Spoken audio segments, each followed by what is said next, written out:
Hello, everyone. Dr. Chip here, and I hope you had a great 4th of July celebration of liberty in our great country. This presentation is my fourth slideshow on understanding stress. I'm presenting this series to offer a better understanding of stress. It's a slideshow. I like that format. It's the same format as the first three talks. It gives the opportunity to go slowly, to rewind, to reconsider. There's a lot here, especially in this talk 4. Take your time with it. Stop it, rewind it. Consider quietly that there may be a different way or a better way of understanding stress, and see what you find out for yourself. I'm not here to change anybody's mind. I can't change anybody's heart, but I do have a testimony upcoming. My heart has been changed, and I have overcome stress. Well, maybe I would be more honest by saying stress has been overcome inside me. With that short introduction, let's get started with the slideshow. Stress, a better understanding. Part 4, the source of stress.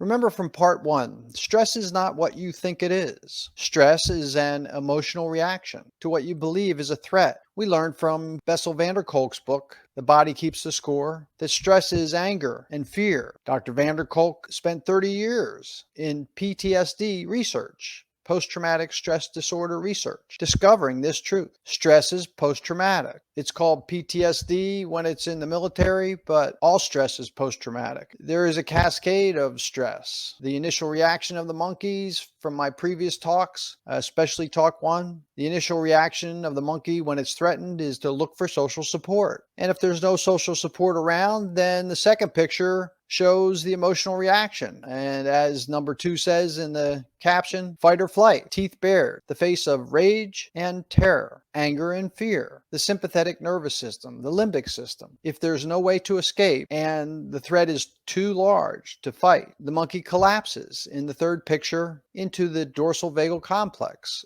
of the brain, where it feels no pain, no matter how hurtful the trauma, physically or emotionally. There is no emotion in the DVC, but as we know with the veterans in the hospital where I've worked for 8 years, a trigger, just a noise perhaps, and the stress, the anger, and the terror or fear will rear its ugly head. It's still there. That classic PTSD in the dorsal vagal complex is just self-protective. It does not solve the problem of the stress. We learned from Bessel van der Kolk that there really is a 3-part brain, a thinking part of the brain, an emotional part of the brain, and then a functional part of the brain, going from top down, from the cerebral cortex to the limbic system, down to more into the reptilian brain. When we're in this lower functioning brain, the brain transmits relaxation impulses, as if all is well. This is when digestion, sleep, and mating activities go well. When you're just relaxed, taking on the day, doing what is in front of you to do, you are in the lower functioning brain. But what happens if there is a perceived threat? A noise perhaps, or a text message perceived because the house is usually not on fire. These perceived threats almost always come from believing a thought that triggers an emotional response, either anger or fear. And so the natural response initially from the monkey model is to look for social support. Facebook, anybody? And if there's no support, most people will react emotionally to the threat. And that's what stress is. It's the anger or the fear. And stress occurs in this emotional middle brain. We learned from Stress Talk 2 that there are physical consequences of stress. Stress affects our health. There's this nerve that goes from the lower brain, the vagus nerve or wandering nerve, that goes to almost all the organs in our body. And when things are going well, the vagus nerve transmits impulses of all is well. We digest well, our gut biome bacteria, the good bacteria, thrive. Our muscles are relaxed. Our heart slows down. We breathe easier. But when we have stress, when we have that emotional reaction, the heart rate speeds up. The chest tightens. Digestion is difficult. And the gut biome recedes.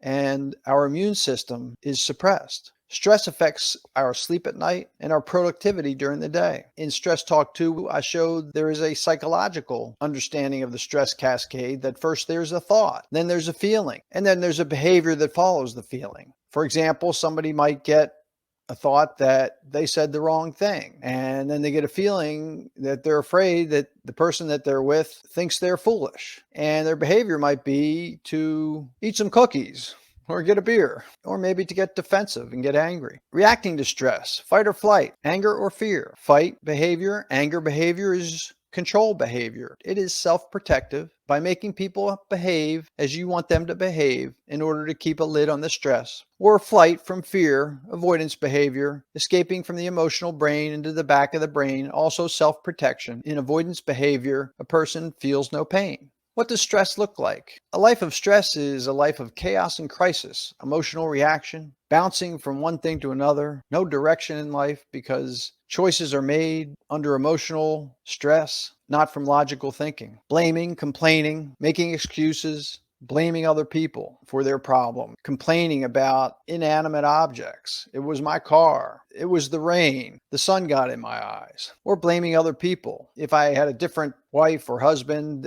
I would be fine. Some signs of stress, remember the psychological thought followed by feeling, followed by behavior. Workaholism, overeating, anorexia, substance abuse, people who exercise fanatically, people who are constantly going around asking people how they feel today, people pleasers. Also, symptoms like high blood pressure, inflammatory bowel syndrome, stomach cramps, headaches, asthma, autoimmune disease. These are all symptoms. They're called diseases by conventional medicine doctors, but they're almost always a sign, a physical symptom of some deeper problem, almost always related to stress. Primary care providers, when asked, have said that 90% of visits to a family doctor are stress related. That was years ago. There's so much stress now in the world that might be even higher, maybe 95%. Stress Talk 3, the world's way to manage stress, whether breathing exercises or yoga, tranquilizers or antidepressants, comfort foods, including sugar and caffeine, alcohol, tobacco, marijuana, hallucinogens. And many people who use breathing exercises or yoga or even meditation do have some insight into what is going on inside, and yet they still have the stress. From Stress Talk 3, it was my intent to show that the world's solutions to managing stress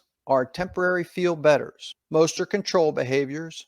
Many are avoidance behaviors, but they're no different from the fight or flight behaviors that I listed on the previous slide. They keep a lid on the stress. They suppress the anger and the fear, but eventually the stress, the anger, or the fear will rear its ugly head, often when a family relationship is revisited. A side note about addiction being one of those behaviors from the thought, feeling, behavior. Addiction being an escape or avoidance behavior, usually from fear, but also self-judgment or anger. Most people think that the drug is the problem, but heroin no more causes drug addiction than a deck of cards causes a gambling addiction. Addictions are just a way to feel better, a way to manage the stress. They're not the problem. The problem is the stress, not the drug. So to recap the three parts in the stress cascade, a thought about the past or the future starts the stress cascade. Oh, I should have done so and so. If I had just said something different, it would have gone better. Or thoughts about the future.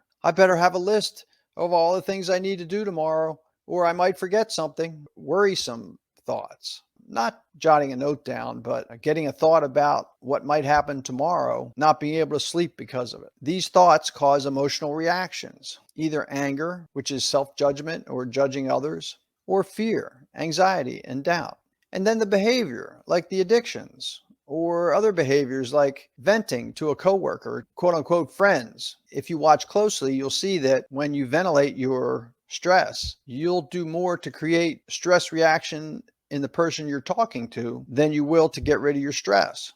They might just start talking about their situation that made them angry. Remember these 3 points as a summary of stress parts 1 to 3, which were the definition of stress, the consequences of stress, and the world's way to manage stress. If you remember anything from those 3 talks, remember these: that stress is anger and fear. Stress is an emotional response to a threat. It's not your spouse, not your job. Stress is post-traumatic in every situation. Every person who has stress has been traumatized. And I will present more on that concept in this talk. Stress starts with a thought, which then leads to a feeling, and then a behavior to try and control or avoid the stress. Stress is anger and fear. It's post-traumatic. And stress is the feeling that follows a thought. Behaviors are just ways to control the stress. They're not the problem. Today we're going to talk about the source of stress. where stress comes from. Starting here and in Stress Talk 5, I'll be giving a lot of my testimony, not information, not knowledge, but what I can see clearly now that I couldn't see before. I no longer have that stress. I have no anger inside. It's gone. And now I know where the stress came from. I can see it clearly. And so I can present my testimony, my story. So, to the source of stress. Most people have identified for so long with the stress inside them that they have come to believe that the source is them, that the thoughts are their thoughts, that the anger and the fear is something wrong with them. And we're going to find out that they are lies. That's not true. Nothing could be further from the truth. That's why we must come to understand the source of stress, because it's not what you think it is. I'm going to be talking about the spiritual approach to understanding stress when I get into the true source of stress. And I don't care if you're an atheist or an agnostic or a Christian or a Muslim or a Buddhist or whatever spiritual identification is or religious identification is. The spirit is the same. And so bear with me as I try to explain something that there are at times no words to express. We'll go over some of the principles, some of the tenets of the spiritual understanding of stress, then go deeper. Stress is a spirit of anger and fear. Stress is post-traumatic. Stress is a spiritual change from childhood trauma. A child has no anger before they are traumatized. Adult stress, anger and fear is a carryover of the childhood anger and fear.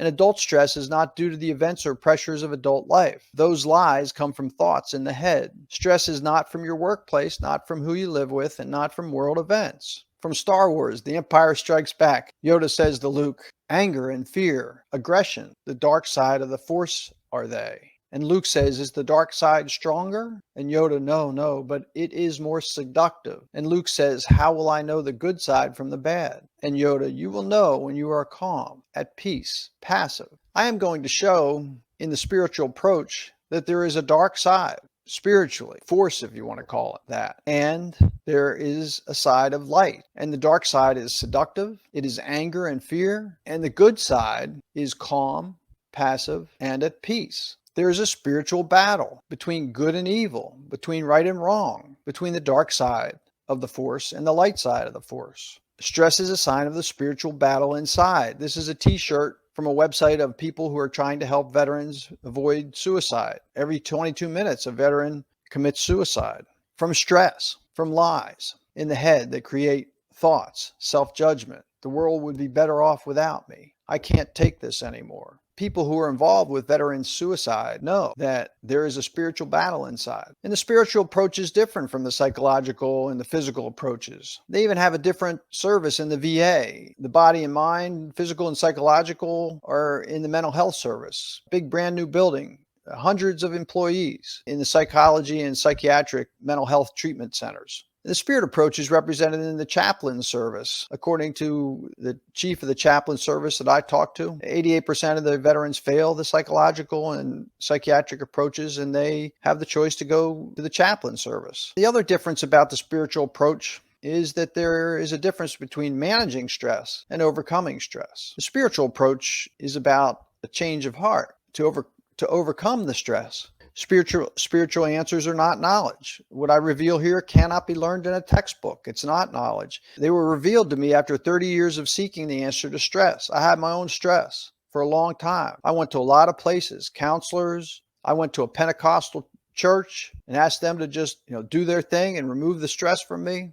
I tried everything. And the last thing that I tried, the stress is gone. And I'll get to that in Stress Talk 5. But for today, I mean to show what I can see now is the source of stress. The truths about stress and the spiritual battle of good and evil must be revealed to each of us. Each of us has a spiritual battle inside, a good spirit, conscience, a still small voice directing us toward good, away from evil, toward doing what's right and away from wrong. And the truth about stress will be revealed to those who seek. And if you are seeking the answer to stress, a life of peace with no anger and no fear, I believe there's a way. And I would encourage you to follow me along through this slide presentation and to the next one, which is Overcoming Stress, Talk 5. Okay, some spiritual principles.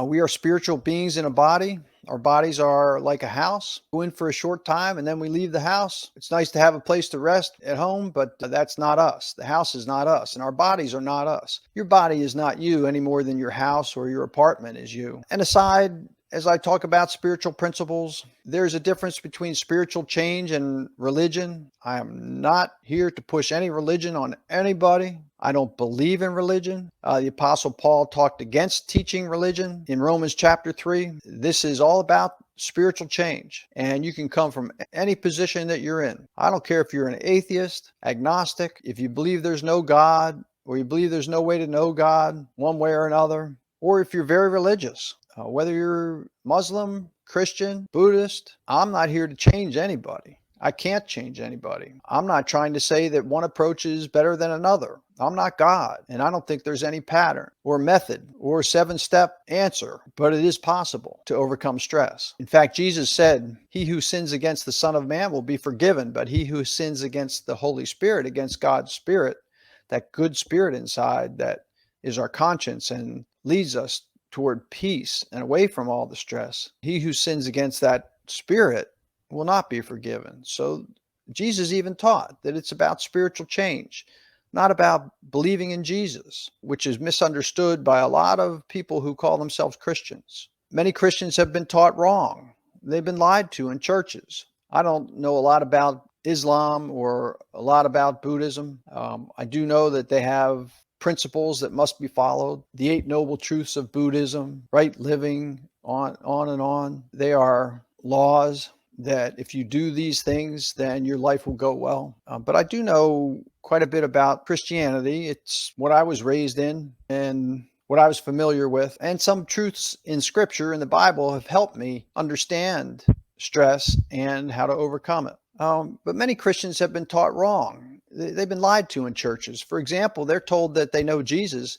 and that they're reborn, but they still sin, and that nothing changes until they die and quote unquote go to heaven. And then everything's going to be rosy. Yet in the Apostle John's first letter, chapter 3, verses 6 and 9, John wrote that anyone who sins does not know Jesus. A lot of Christians that go to church are told that they can know Jesus and that they're reborn, and yet they can still sin. So they believe that they sin, and yet they know Jesus and they're reborn. And yet in the Apostle John's first letter, in chapter 3, verses 6 and 9, John writes pretty clearly that anyone who sins does not know Jesus, and that it's impossible to sin if one is reborn of God's Spirit. And that's for the Christians who have been led astray. Those that still have stress. They go to church, they try and do everything the preacher says, and yet their heart hasn't changed. They still have stress. Okay, more spiritual principle. That was just an aside. In fact, I'll go back here. We started with some spiritual principles that we are spiritual beings in a body, and your body is no more you than your house is you. And then now the premise of the Bible is that there's a difference between a morally restrained heart and a supernaturally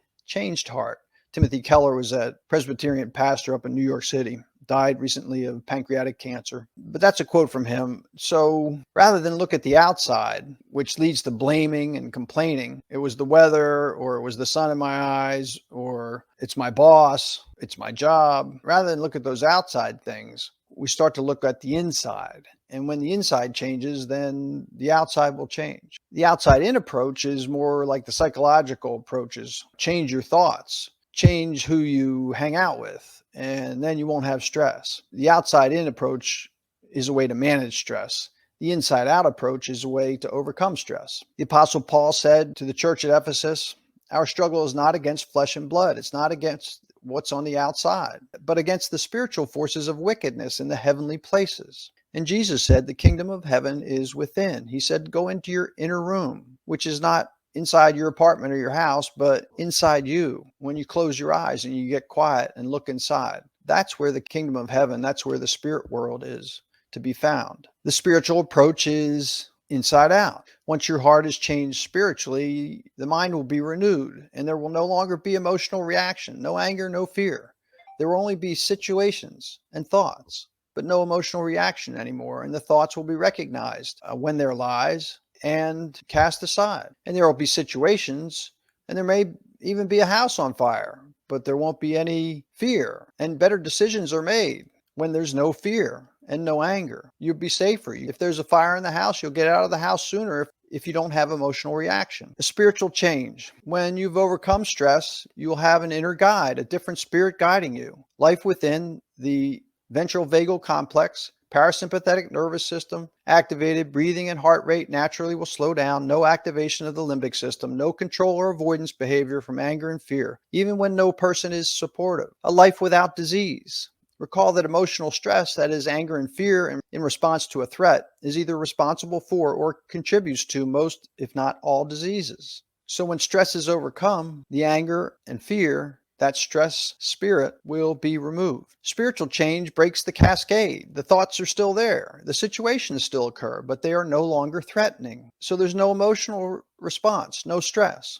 How does one overcome stress? Well, that's talk 5. But before talk 5, we need to understand what the stress is. What is the source of stress? Where does it come from? If it's a spirit and not really us. We know that stress is post-traumatic. All stress is post-traumatic. PTSD is in everyone who has stress. The story of the Garden of Eden has helped me understand the source of stress. You can look at it as a real story if you're a Christian or into religion. You can look at it as an allegory or as real if the spiritual insights are found in it. In the Garden of Eden, Eve said to the serpent, to the liar, God told us if we eat of that tree, we will surely die, when she was tempted. And the serpent said, no, you won't die. You'll be like God.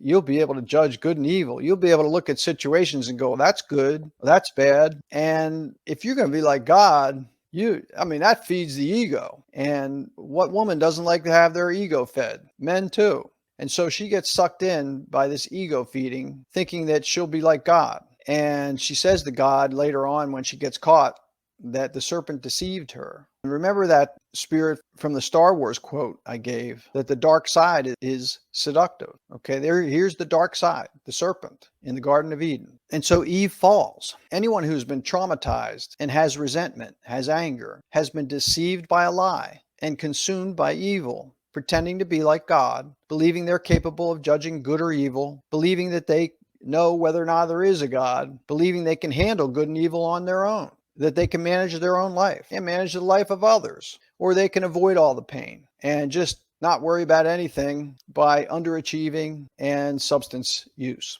And anyone who judges has anger. Anyone who says this is good and that's bad, that's a bad person, this is a good person, that's judgment. Anyone who has self-judgment, I'm such a dummy, I shouldn't have done that, that's all playing God. That's all from an angry spirit, from the dark side.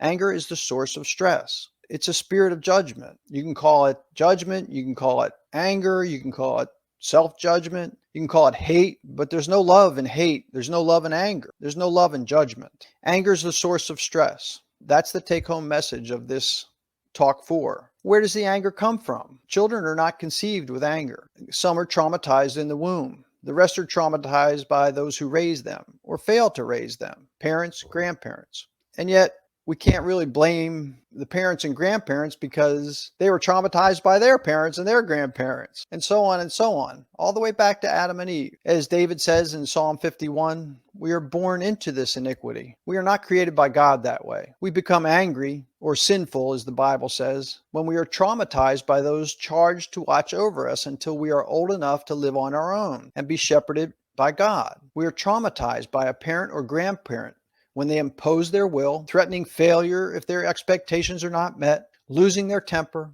or neglecting their responsibility in protecting and providing, running away, being unable to handle the other spouse, and divorcing. Misbehavior, being unable to handle the other spouse, unable to protect the children from an angry, overreacting spouse, or a spouse who imposes their will, telling the child they better be this or they better be that when they grow up. So misbehavior as a child is from trauma. It's from stress, from anger and fear. And the child is not to blame. Childhood behavior is the parent's responsibility. Okay, you could say up until they're 13, I guess if you're Jewish at their bar mitzvah, or maybe 18 years old is when they should be responsible for themselves. That's when you're allowed to vote and you're allowed to go to war in our country, or perhaps this day and age where children are living at home with their parents more. Perhaps it's a little bit older, but eventually a child is to take on adulthood and they are to take responsibility for themselves and their behavior. And it can no longer be blamed on the parent once a child reaches adulthood.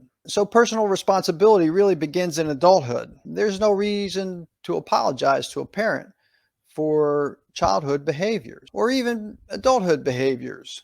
They're just ways to control the stress, but there is responsibility for the adult stress inside. The anger and fear cannot be overcome by blaming the parents. Let's look at some insight into this spirit of stress, the spirit of anger and fear. The Apostle Paul says in his letter to the Romans, I do the things I don't want to do. I have a conscience and I want to do what's right, but I end up doing what's wrong. It's like I can't help myself. And I decide, well, if I'm doing the things that I don't want to do, it must not be me that's doing it. It must be something inside me, stress inside me, or you can call it sin if you're, religious. They're the same thing. It's the stress inside me. It's a spirit of stress. It's not me. You may be unrighteous. You may be, guilty of doing wrong things, but you're not a sinner. The sin is the spirit that made a home in you, causing you to do those unrighteous things, those wrong things. Sin is not you. You're not a sinner. This is a principle that I now see clearly. The stress is not the things you do. It's not the sex. It's not the drinking. People are taught in churches that the sin is all this stuff, lust, committing adultery, stealing. But Jesus said that if you call somebody a fool, that you've basically murdered them. You've broken that commandment. And you don't have to actually take a knife out and cut their heart out. All you have to do is get angry and call them a fool. Somebody pulls in front of you, you have to hit the brakes and they didn't see you or they did see you and you call them a jerk. That's murder, according to Jesus. That comes from an angry heart. It comes from the stress inside. Calling the person the jerk is not the problem. The problem is the anger inside. Those things like the sex, the gambling, calling people jerk, whatever, they're just the wrong way to deal with stress. Right? They're not the sin. They're not the stress. They're not the problem. Well, at this point, many of you might be saying, I don't have that much anger. I don't have stress. If you just have stress occasionally, say you go to a family reunion or something and it's really stressful, or you have anxiety about going or anxiety when you're there, or you lose your temper with siblings or parents, it's there. You've just been able to manage it or avoid it, even if it only comes out once every 5 years. And so everybody's got stress until it's overcome. No parents were perfect. Those are just ways of avoiding the stress. How do we become aware? What if we have stress inside, but we don't even see it? What if we've been living in our dorsal vagal complex, like I did for a long time? I used to deny that I had any anger for years and years. Well, stress can be suppressed, or it could be experienced as anxiety only, and only the anger suppressed. A lot of people just live in fear. They don't feel the anger. Well, God said that our heart is deceitful above all else and desperately sick. Who can understand it? We can't understand our own heart. Sometimes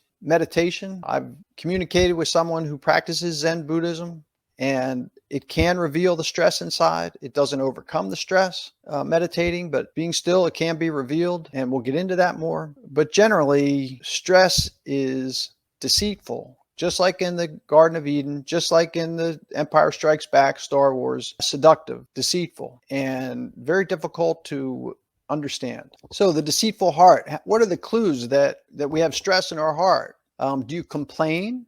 Do you gossip? Do you make excuses? That's anger. Do you blame others for your failures? Do you belittle people? That's anger. Do you get impatient? Do you get frustrated, offended? Call it anger. Don't call it those other words. It's important to know that it's there. Do you become disappointed when your expectations are not met? Disappointment is anger. It's hate. It's that stress inside. Do you judge? Do you have self-judgment? That's anger. Judging other people sounds like talking to a coworker. Can you believe that they did so-and-so? Gossiping. Why would anyone do that? That's good or that's not good. That's all judgment. It comes from anger. It comes from playing God. Do you second guess yourself? Self-judgment is from anger. Fear and doubt. Doubt comes from anger. Self-judging people say to themselves, I can't believe I did that, or I should have done so-and-so, or I'm such an idiot. That's playing God. That's from stress. Judging is from stress. We are not to judge ourselves or others. Judging is playing God. Anger is resentment. There's resentment against someone. If someone has anger, they are judging. If they're judging, they have anger. It's the same spirit. Jesus said, do not judge so that you will not be judged. For in the same way you judge, you will be judged. By your standard of measure, it will be measured to you. If there's something that bothers you about someone else, if you find yourself pointing out someone else's weaknesses or their wrongs, that's probably because you have the same thing inside of you. It's judging. And the psychologists call it projection. The Hebrew name for accusing, self-judgment, judging others is Satan. It's just a Hebrew name. That's what judges do. They accuse. Why do people hold on to anger? To control people, to try and control their own lives, hoping by making other people behave differently or making the things around them different, that energy that they think they get from anger, that they'll be able to change their life. Yet it doesn't overcome the stress. In the Holocaust Museum in St. Petersburg, Florida, Hitler is quoted as saying, hatred, burning hatred, this is what we want to pour into the souls of our millions of fellow Germans until the flame of rage ignites in Germany and avenges the corruptors of our nation. Hitler recognized that people who are emotional, people who he could get angry, are easy to control. So when people are angry, they think that they can control other people and control their own life. But the truth is, when you're angry, you are being controlled. And Hitler recognized that.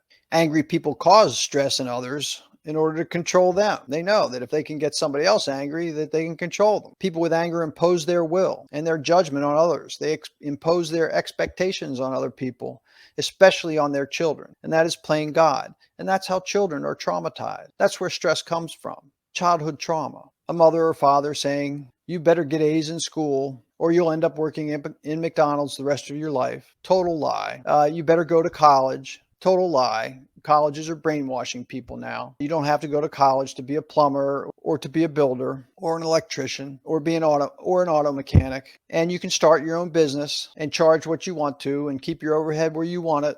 You don't have to work for somebody the rest of your life if you're going to take one of those jobs. And go to college now, and at the end of 4 years, try and find a job now that you don't have a skill that you can market. So all those attempts to impose those lies on children are very traumatic. A child might be very good with his hands. He might be very good at car mechanics or building or whatever. They might not need to go to college to do those things. Unlike, say, a doctor or a lawyer might have to go to college. Let's try and wrap up anger. Anger is hate all the time. You can't have hate inside and have love inside. Okay, this is the spiritual battle. They're two different spirits. If you have anger inside, then love is there to try to get you to see the anger. You cannot have anger inside and have lasting inner peace. Go back to the Star Wars slide. You will know when you're at peace. The dark side is not peaceful. Anger and peace are opposing spirits. They cannot reside together. Breathing exercises are not the real answer. A spiritual change is the answer. True peace is peace inside.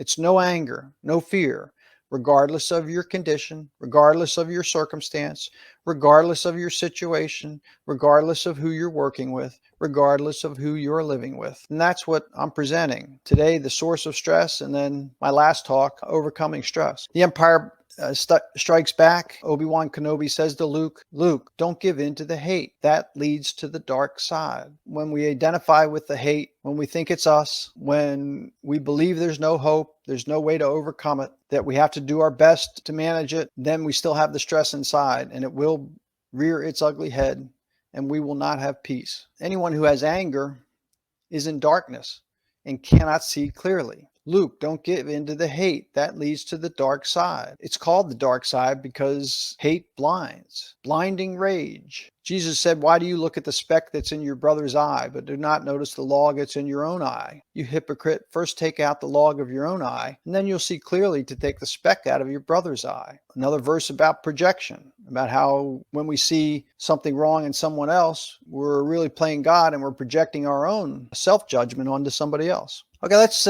go aside from anger for a little bit. Anger is the source of stress, and the fear comes because of the anger. In the Garden of Eden, Adam and Eve, the consequence of taking on that spirit of playing God and judging was separation from God, and the separation from God's spirit is where the fear comes from. So now an aside about thoughts that are in our head, the thoughts about the past, thoughts about the future, all the thoughts that cause anger or fear, anxiety, doubt, self-judgment. The thoughts causing stress are not your thoughts. The anger, that spirit inside, is not you, and the thoughts inside your head are not your thoughts. God says in Isaiah 55, "My thoughts are not your thoughts." You see, all thoughts are lies. The word devil comes from the Greek word diabolos, which means liar. And Jesus said of the devil, "There is no truth in him. He's a liar. He is a spiritual being who puts thoughts in our head." Even the good thoughts are lies. Thoughts that make you feel good about yourself are just building up your ego. And that's not good, because then eventually that's going to get shot down. That up and down life, that chaotic life, is a life of stress. Feel good, feel bad, up and down. It was a good day, it was a bad day. That's a life of stress. There's no peace in that. People pleasers, nice people, get cancer. I showed that from Gabor Mate's book in Stress Talk 2, The Consequences of Stress. Gabor Mate wrote a book about getting cancer by being nice to people and not speaking up the truth. And the book is titled When the Body Says No. All thoughts about the past are lies. All thoughts about the future are lies. All thoughts about what somebody else is thinking are lies. You can grab onto some of these thoughts sometime and just pan them out, and you'll see that they're lies. Say you get a thought about, you hear a noise, and the thought comes in your head that somebody might be breaking in to the house, and there's anxiety associated with it, and you're fearful. That's certainly a lie. So just get up and go check it out, and you'll see nobody's breaking in. Then you'll see, oh, that thought was a lie. I've presented this to people who have tested it for a week, and they've come back and said to me, "You're right. All those thoughts are lies." Fear is the other side of stress. It's insecurity. If you doubt yourself, you make excuses from fear of punishment. I presented a lot of information, some things I hope that you have not heard before, a different way of looking at stress that perhaps you'll consider and try and determine for yourself. Do I have stress? Is it really what Dr. Chip says? Is what he says about the source of stress that it's not me? It's not what's outside me. It's not my job, not my spouse, but it's not me either. It's something inside me that made a home in me when I was traumatized as a child. If you get that from this talk, then I've done my job. And consider all that. And go through the slides again if you need to. But for now, let's summarize the source of stress from this series of talks, Stress, a Better Understanding. The source of stress is a spirit that made a home in someone who has stress, made a home in them when they were traumatized as a child by a parent or grandparent who raised them, someone who imposed their will or lost their temper, someone who had that spirit of anger and fear and passed it on to the child.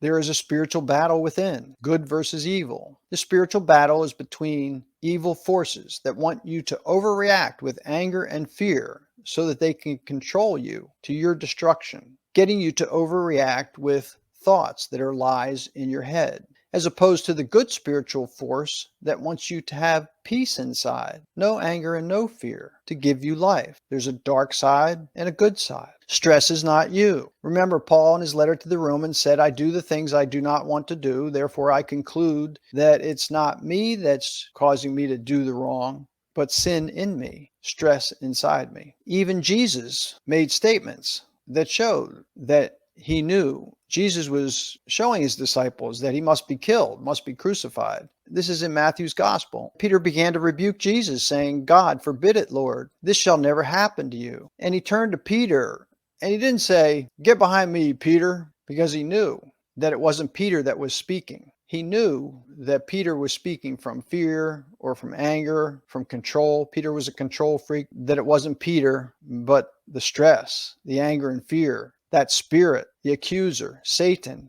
inside Peter. So stress is not you. It's a spirit that made a home in you. This spirit of judgment or accusation, the Hebrew word Satan means accuser, this spirit of hate, this spirit of building up your ego or somebody else's, this spirit of lies, the Greek word diabolos, English word is devil, is the stress that's inside all of us that enters when we are traumatized as children. The spirit of peace from the good side is non-judgment and truth without hating. And in John chapter 1, he says, "The Word became flesh and dwelt among us." And Jesus was full of grace and truth, no judgment, just spoke the truth to people without hating. And he was humble. He had no ego. He didn't have that spirit inside, that spirit of stress. So we're summarizing stress And remember that you can attempt to manage stress with medications, relaxation exercises, mind control, yes, meditation even, sugar or caffeine, a new car, exercise, or a stiff drink. But for most people, the stress will remain and rear its ugly head from time to time, and you won't see clearly in order to deal well with life. If you have anger, you can't see clearly and you'll make bad decisions in life. So it's not about make good decisions. You can't make good decisions when your life is a life of stress, when you have anger inside. It's about changing the heart from the inside, and then the mind will be renewed, and then you'll make good decisions. You'll just see clearly what to do. Stress can be overcome by spiritual change inside, overcoming the angry spirit that made a home inside you when you were traumatized as a child and then resented those who did it to you, usually parents, sometimes grandparents. Stress can be overcome, not through human effort, but by a spiritual change, a change of heart. It is my hope that you have a better understanding of stress. Remember, stress is not your job, it's not your spouse, it's not world events. Stress is an emotional reaction to a threat. Stress is anger or fear. Stress interferes with rest. It ruins relationships.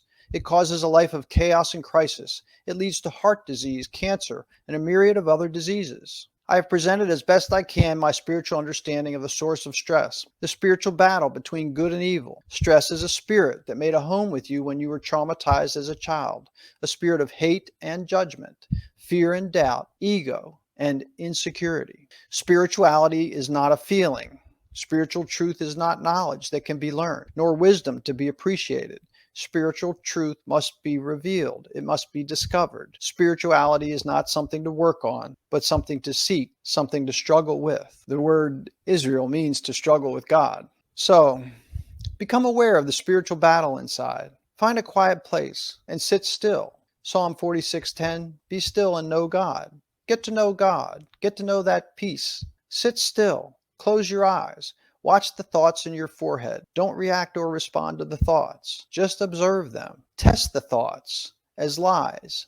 The goal is discernment. Start discerning that the thoughts and the stress, the anger and the fear are not you, but something that is influencing you, something that has made a home with you. Observe this spiritual battle inside. Discover the stress, the anger inside by being still. If need be, ask God to reveal your heart to you, to give you eyes to see. Do you have anger? Who do you resent? It is okay to feel the anger inside. If that's what you need to in order to recognize that it's in you. I asked because I couldn't feel any anger. I was passive aggressive. I started to feel my anger for several years and it was very intense, but I didn't know I had anger until I started to get quiet and ask. A different way of seeing the stress inside. Rather than blaming your job or your spouse or financial situation, consider that those triggers, those things that quote unquote make you angry, really are just there to make you aware of the stress inside. Even be thankful for those that piss you off because they're showing you there's something wrong inside. There's anger inside. That anger is ruining your life and it can be overcome. Upcoming Stress Talk 5, Overcoming Stress. Just know for now it is possible to have no stress, to be complete, to be whole, a stress-free life. No anger, no fear, no longer relying on comfort foods, drugs, or breathing exercises.